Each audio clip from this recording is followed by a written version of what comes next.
Job chapter 24. Why does the Almighty not set times for judgment? Why must those who know him look in vain for such days? There are those who move boundary stones. They pasture flocks they have stolen. They drive away the orphan's donkey and take the widow's ox in pledge. They thrust the needy from the path and force all the poor of the land into hiding. Like wild donkeys in the desert, the poor go about their labor of foraging food. The wasteland provides food for their children. They gather fodder in the fields and glean in the vineyards of the wicked. Lacking clothes, they spend the night naked. They have nothing to cover themselves in the cold. They are drenched by mountain rains and hug the rocks for lack of shelter. The fatherless child is snatched from the breast. The infant of the poor is seized for a debt. Lacking clothes, they go about naked. They carry the sheaves, but still go hungry. They crush olives among the terraces. They tread the wine presses, yet suffer thirst.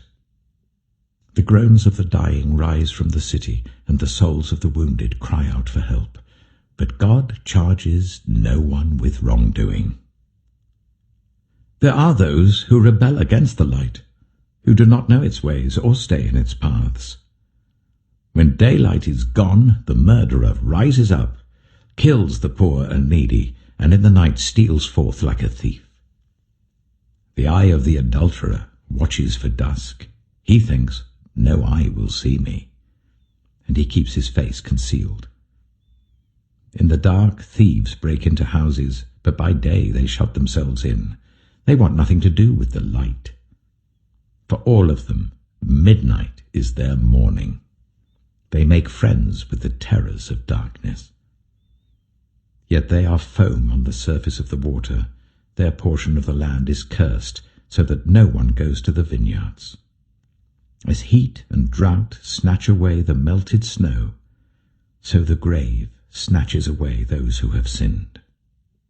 The womb forgets them. The worm feasts on them. The wicked are no longer remembered, but are broken like a tree. They prey on the barren and childless woman, and to the widow they show no kindness. But God drags away the mighty by his power. Though they become established, they have no assurance of life.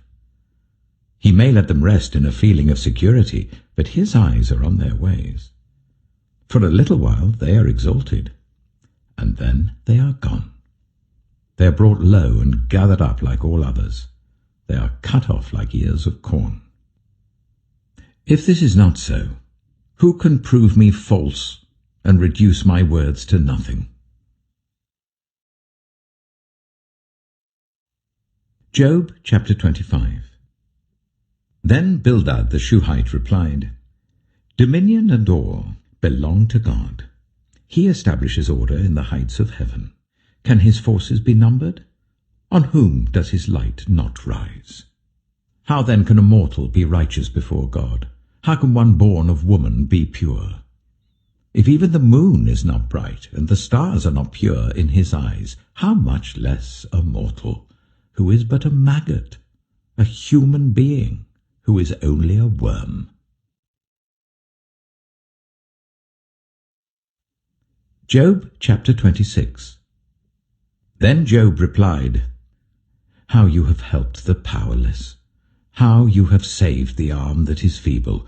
What advice you have offered to one without wisdom! And what great insight you have displayed! Who has helped you utter these words, and whose spirit spoke from your mouth? The dead are in deep anguish, those beneath the waters and all that live in them. The realm of the dead is naked before God. Destruction lies uncovered. He spreads out the northern skies over empty space. He suspends the earth over nothing. He wraps up the waters in his clouds, yet the clouds do not burst under their weight. He covers the face of the full moon, spreading his clouds over it. He marks out the horizon on the face of the waters for a boundary between light and darkness. The pillars of the heavens quake, aghast at his rebuke. By his power he churned up the sea. By his wisdom he cut Rahab to pieces. By his breath the skies became fair. His hand pierced the gliding serpent, and these are but the outer fringe of his works. How faint the whisper we hear of him! Who then can understand the thunder of his power? Job chapter 27. And Job continued his discourse. As surely as God lives, who has denied me justice, the Almighty who has made my life bitter. As long as I have life within me, the breath of God in my nostrils, my lips will not say anything wicked, and my tongue will not utter lies. I will never admit you are in the right. Till I die, I will not deny my integrity. I will maintain my innocence and never let go of it. My conscience will not reproach me as long as I live. May my enemy be like the wicked, my adversary like the unjust. For what hope have the godless when they are cut off, when God takes away their life? Does God listen to their cry when distress comes upon them? Will they find delight in the Almighty? Will they call on God at all times? I will teach you about the power of God. The ways of the Almighty I will not conceal. You have all seen this yourselves. Why then this meaningless talk? Here is the fate God allots to the wicked, the heritage a ruthless man receives from the Almighty. However many his children, their fate is the sword. His offspring will never have enough to eat. The plague will bury those who survive him, and their widows will not weep for them. Though he heaps up silver like dust, and clothes like piles of clay, what he lays up the righteous will wear, and the innocent will divide his silver. The house he builds is like a moth's cocoon, like a hut made by a watchman. He lies down wealthy, but will do so no more. When he opens his eyes, all is gone. Terrors overtake him like a flood. A tempest snatches him away in the night. The east wind carries him off, and he is gone. It sweeps him out of his place. It hurls itself against him without mercy as he flees headlong from its power. It claps its hands in derision and hisses him out of his place. Job chapter 28. There is a mine for silver, and a place where gold is refined. Iron is taken from the earth, and copper is smelted from ore. Mortals put an end to the darkness. They search out the farthest recesses for ore in the blackest darkness.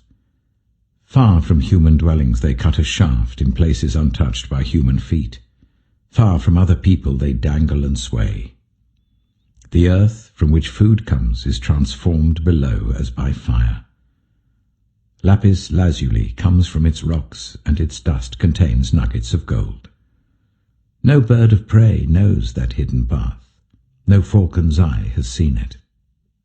Proud beasts do not set foot on it, and no lion prowls there. People assault the flinty rock with their hands and lay bare the roots of the mountains. They tunnel through the rock. Their eyes see all its treasures. They search the sources of the rivers and bring hidden things to light. But where can wisdom be found? Where does understanding dwell?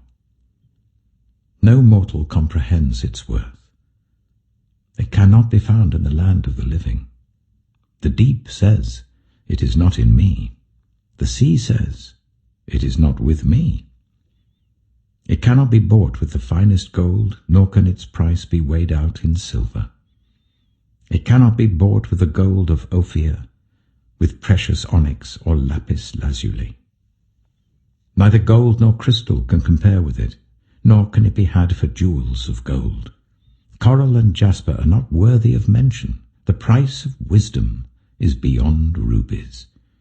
The topaz of Cush cannot compare with it. It cannot be bought with pure gold. Where then does wisdom come from? Where does understanding dwell? It is hidden from the eyes of every living thing, concealed even from the birds in the sky. destruction and death, say, only a rumor of it has reached our ears. God understands the way to it, and he alone knows where it dwells. For he views the ends of the earth and sees everything under the heavens. When he established the force of the wind and measured out the waters, when he made a decree for the rain and a path for the thunderstorm, then he looked at wisdom and appraised it. He confirmed it and tested it. And he said to the human race, the fear of the Lord, that is wisdom, and to shun evil is understanding.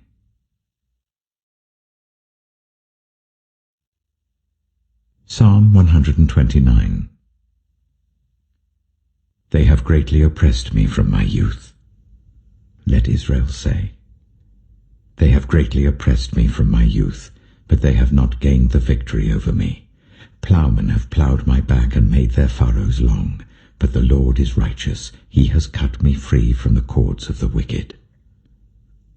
May all who hate Zion be turned back in shame. May they be like grass on the roof, which withers before it can grow. A reaper cannot fill his hands with it, nor one who gathers fill his arms. May those who pass by not say to them, the blessing of the Lord be on you. We bless you in the name of the Lord.